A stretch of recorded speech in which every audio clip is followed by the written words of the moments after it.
Everyone, আমি অঙ্কিতা। আমার আরও একটি ব্লগে তোমাদের সকলকে স্বাগত। আশা করি তোমরা ভালো আছো, আমরাও ভালো আছি। সকাল যদি এরকম একরাশ হাওয়া আর তার সাথে এত সুন্দর বাগানবিলাস ফুল দিয়ে শুরু হয়, কারই না ভালো লাগে বলো। আর এত সুন্দর হাওয়া দেখে আমিও ছাদে চলে এসেছিলাম, আর ছাদে কুড়িয়ে পেলাম কিছু বাগানবিলাস ফুল। তার থেকে দুটো নিয়ে মাথায় গুজে দিয়েছি। আর আজ বাগানে যে কারণে আসা, মূলত হাওয়া খাওয়া নয়, অন্য একটা কারণ। সেটা হচ্ছে চারিদিকে এত গন্ধরাজ আইটেম ভাইরাল হয়ে আছে। গন্ধরাজ রোল, গন্ধরাজ মোমো, গন্ধরাজ চিকেন, এত কিছু গন্ধরাজ রয়েছে। আর আজকে নিরামিষও আমাদের বাড়িতে, সেই জন্য আমি আজকে ভেবেছি আমিও একটা ট্রেন্ডিং গন্ধরাজের কিছু করব। সেই জন্যই ছাদে চলে এসেছি গন্ধরাজ লেবুর পাতা নিতে। আর ঘরে গিয়ে দেখাচ্ছি আমি আজকে গন্ধরাজ দিয়ে কি গন্ধরাজ মেনু বানাচ্ছি, মানে কি গন্ধরাজের আইটেম হচ্ছে।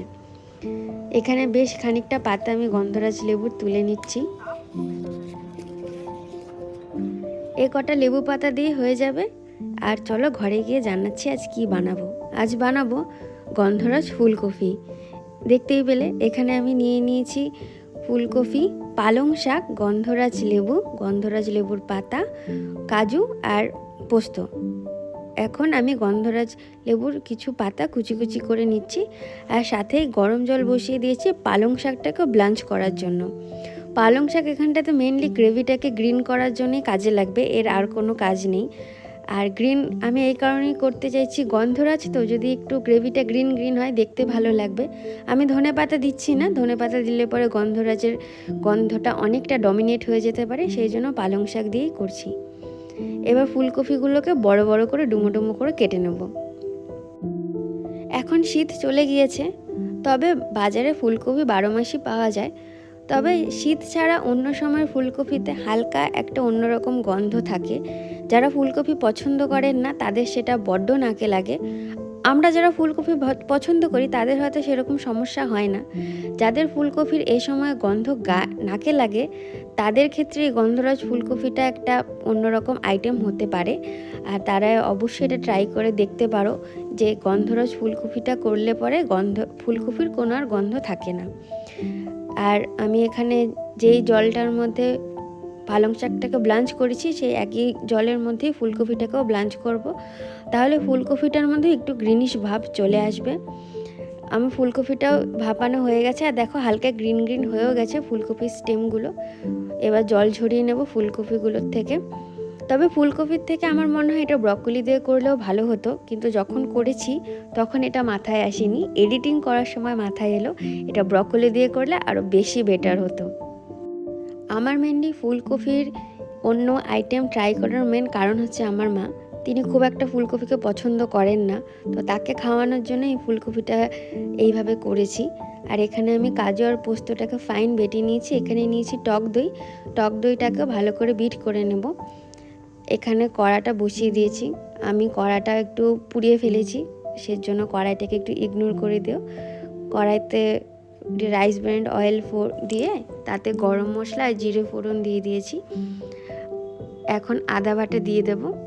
আদা বাটাটা ফুটে আসলে তাতে আমি কাজু আর পোস্ত পাতাটা দিয়ে দেব। এরই মাঝে আমি পালং শাক আর কিছু লেবু পাতা আর কাঁচা লঙ্কা আগের থেকে বেটে রেখেছিলাম, সেটা আর রেকর্ড করা হয়নি, সেটাও একটা আলাদা মশলা হবে। এবার এই মশলার থেকে ভালো করে তেল ছেড়ে গিয়েছে, এতে স্বাদ মতো নুন চিনি দিয়ে এটাকেও ভালো করে কষিয়ে নেব। এবার দিয়ে দিচ্ছি টক দইটা। টক দইটা দেওয়ার সময় আঁচটা একটু কম রাখতে হবে যাতে টক দইটা ফেটে না যায়। টক দইটা ভালো করে মিশে গেলে এবার ভাপিয়ে রাখা ফুলকপিগুলোও দিয়ে দেব, আর ফুলকপির সাথেই দিয়ে দেব পালং শাকের পেস্টটা, যেটা আমি রেকর্ড করিনি। এবার সেটা দিয়েও ভালো করে কষিয়ে নিয়েছি, তেল ছেড়ে গিয়েছে। এবার দিয়ে দিলাম গ্রেভি করার জন্য পরিমাণ মতো জল। আর এবার দিয়ে দিচ্ছি লেমন জেস্ট, মানে লেবুর স্কিনের সবুজ অংশটাকে আমি গ্রেটার দিয়ে গ্রেট করে রেখেছি। এটা ভীষণ ইম্পর্ট্যান্ট, তবে গ্রেট করার সময় দেখতে হবে সাদা পার্টটা যাতে না চলে যায়, তাহলে তিতকুটি হয়ে যেতে পারে। আর দিয়ে দিচ্ছি কুচিয়ে রাখা লেবু পাতা, এটা দিয়ে সামান্য ফুটিয়ে নেব। ফোটানো হয়ে গেলে এবার এর মধ্যে দিয়ে দেব এক টুকরো লেবু আর কাঁচা লঙ্কা। লেবু আর কাঁচা লঙ্কাটা দিয়ে আরও একটু ভালো করে নাড়িয়ে এটাকে ঢেকে রেখে দেব, যাতে গন্ধরাজের গন্ধটা সম্পূর্ণ এই ফুলকপি আর গ্রেভির মধ্যে মিশে যায়। এবার 15 মিনিট মতো এটাকে আমি ঢেকে রেখেছিলাম।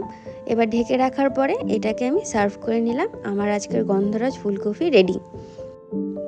আমি অবশ্যই রেকমেন্ড করব বাড়িতে একবার ট্রাই করে দেখো, খুব সুন্দর হয়েছিল। বিশেষ করে গন্ধরাজ লেবুর গন্ধের জন্য ফুলকপিটাকে খুব ভালো লাগছিল। আর আজ প্রিয়ম তাড়াতাড়ি ফিরে এসেছে, তাই আমরা একটু আজকে বেরিয়েছি। অনেক দিন আমাদের বেরোনো কোথাও হয় না। আর আজ আমরা যাচ্ছি রাজা ভাত খাওয়ায়। আর আমরা একটু বেরোতে লেট করে ফেলেছি, সেই জন্য এখানে অনেকটা অন্ধকার হয়ে গেছে। একটু দিন বেরোলে ভালো হতো, যাকগে একটু বেরোতে দেরি করে ফেলেছি, তবু বেরোনো তো হলো। উদ্দেশ্যহীনভাবে রিফ্রেশমেন্টের জন্য আর একসাথে অনেক দিন কোথাও বেরোনো হয় না বলে বেরিয়ে পড়েছি তো বটে, কিন্তু আসবো কোথায় ভেবে বার করলাম রাজা ভাত খাওয়ায় আমাদের এখানে একটা কোচ রেস্টুরেন্ট খুলেছে, বেশ অনেক দিন আগেই খুলেছে। আমাদের আসা হয়নি, জানি তোমরা যারা ভিডিও দেখছো তারা সবাই হয়তো মোটামুটি ঘুরে গেছো, কিন্তু আমাদের আজ আসা হয়নি। আমরা আজ এসেছি এই রাজা ভাত খাওয়ার কোচ রেস্টুরেন্টে। তবে আমরা আসতে বড্ড লেট করে ফেলেছি। আর একটু দিন আসলে হয়তো জায়গাটা আরও বেশি উপভোগ করতে পারতাম। তবে সন্ধেবেলা এলেও জায়গাটা খুবই সুন্দর, খুবই ইউনিক আর খুবই পিসফুল। আর আস্তে আস্তেই এত পাখির ডাক শুনতে পেয়ে মনটা একেবারে ভরে গেল।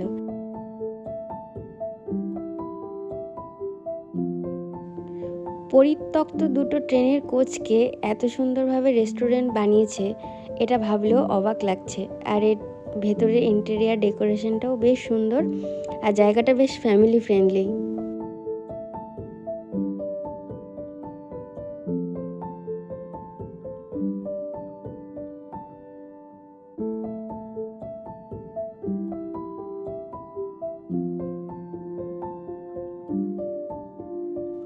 খাবারও এখানে বেশ রিজনেবল। আমরা অর্ডার করেছিলাম কফি, আর যেটুকু টাইম কফি আসতে সময় লাগছিল সেই টাইমে আমি সেলফি তুলছিলাম।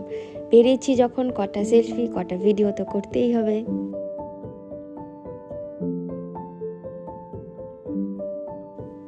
আমাদের কফি চলে এসেছে, আর এখন গরম কফি খেয়ে প্রিয়মের মুখের জাস্ট রিয়াকশানটা দেখো। এই এক্সপ্রেস তো আমাদের বেশ অনেকটা দূরই নিয়ে গেল। এবার নেক্সট স্টেশনে নামার পালা। এখান থেকে এবার বেরিয়ে যাব। আর এখানের আমার যেটা বেস্ট পার্ট লেগেছে, এখান থেকে স্টেশনটা এত সুন্দর লাগে দেখতে। আর এই হচ্ছে আমাদের নেক্সট স্টেশন। আমরা চলে এসেছি এই মোমো পয়েন্টে। আমরা এখানে নিয়েছি চিকেন মোমো। এখানে মোমোটা জাস্ট অসাধারণ, নেক্সট লেভেলের মোমো। আর আমরা দুজনেই এত মোমো পছন্দ করি, আর এই মোমো খাওয়ার জন্য আমরা অনেক দূর থেকেও এখানে আসতে পারি।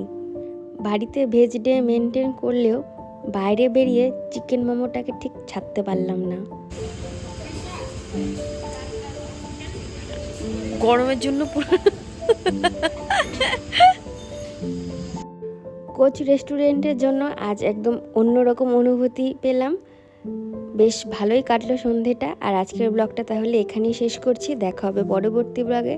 ততদিন ভালো থেকো, সুস্থ থেকো। আমাদের ব্লগগুলো পছন্দ হলে অবশ্যই ভিডিওটিকে একটি লাইক কমেন্ট শেয়ার করো, চ্যানেলটিকে সাবস্ক্রাইব করো। Thank you.